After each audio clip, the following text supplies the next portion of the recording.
So what I did here is I've already watched my palm fruits. We local name is your banga. So I've already washed it. I cooked it after cooking. So this is where we do sifting. So or we'll call it mashing in our local dialect, in our local way, not a dialect, but that's how we call it. You call it you mash the banga or you call it your palm fruit. So after mashing it to remove all the fruits out of it, you add water to it, then you sieve. So what we're actually using here is the juice from the palm fruit. Okay, so that's what we're using for a special delicacy. Yeah, I'm going to make my banga soup with okra. Okay, banga soup with okra. Yeah, so I'm making it in a different way. So just pay attention to this other way method which I'm making. I'm going to make my banga soup.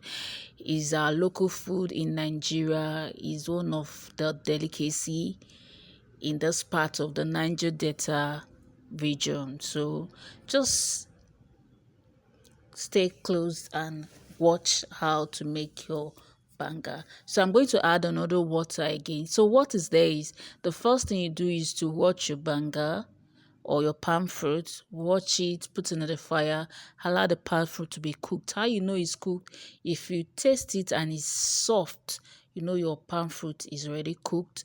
So you bring it out, drain the water out of it, then put it in your pot or whatever you have. Is there a bowl?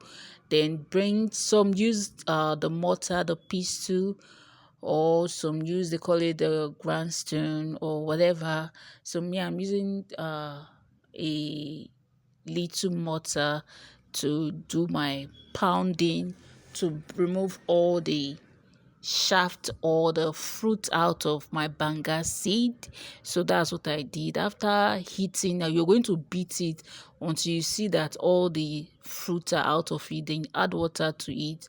After adding water, you drain the water out using your filter to do that.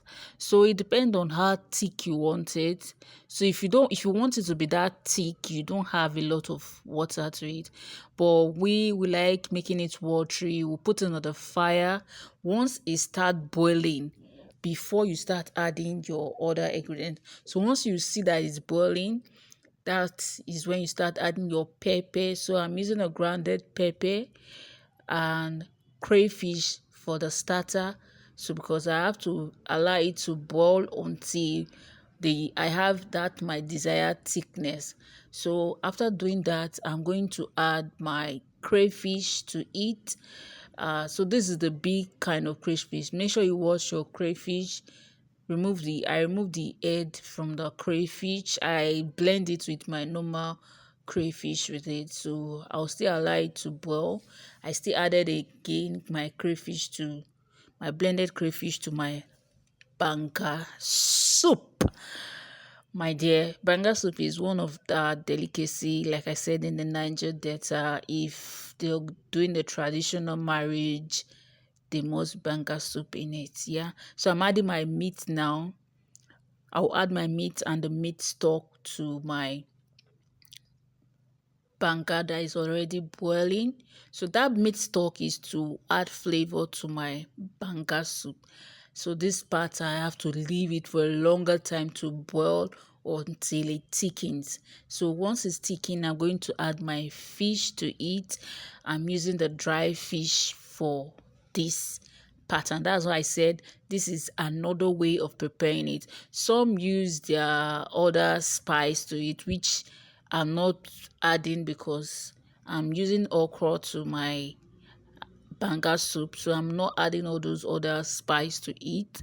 So this pattern is just to, what makes it very delicious is your crayfish that you're adding to it. And this kind of fish I'm using, my god, if you taste it, this is what really make your banga soup look yummy. So my banga soup is already cooked. Besides, you don't even need to add your seasoning cube to it because the crayfish in it has already added its own flavor. So I just added one seasoning cube to it because it's already sweet already. So after adding my seasoning cube, the last thing I'm going to add here is my okra. So after adding my okra, I will not stir anything again until my banga soup is already cooked. So this kind of banga soup, there is this kind of native pot in which you use in eating it. You prepare it with your starch, but me, I didn't use starch, or I use normal cassava flakes, use my gari to eat this particular one. So after adding my okra, I'm going to allow it boil and thicken a little bit. So my food is ready now, so I'm going to turn off the heat now, and the food is ready to be devoured.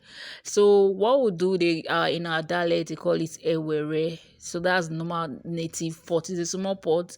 You put it on the fire again, dish the food. Thanks for watching this far.